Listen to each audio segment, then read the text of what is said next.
waxaan isla go'aansanay oo nala qaateen runtii oo kuna mahadsan yihiin in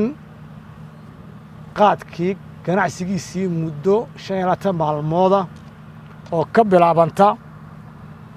maalinta Axadda oo bishu tahay 26 ilaa 22 bisha shanaad oo ah 2 cisho ka hor ciidda muddo 5 maalmooda inaanan jaadka jaad Somaliland laga ganacsan lana keeni karin ayaan isla qaadan runtii waxaan markaa leenahay dhammaan maamulada gobolada iyo degmooyinka iyo dhammaan ciidamada kala duwan ee amniga Somaliland ka shaqeeya laga bilaabo maalinta Axadda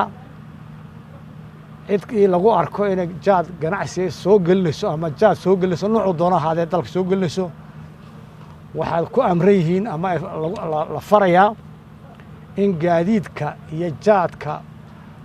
gaadiidkana hanti qarniyo la wareegaan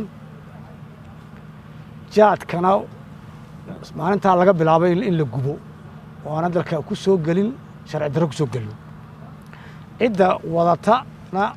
sharciga la horgeyn doonaa arrintaa waxaan ku adkeynaa dhammaan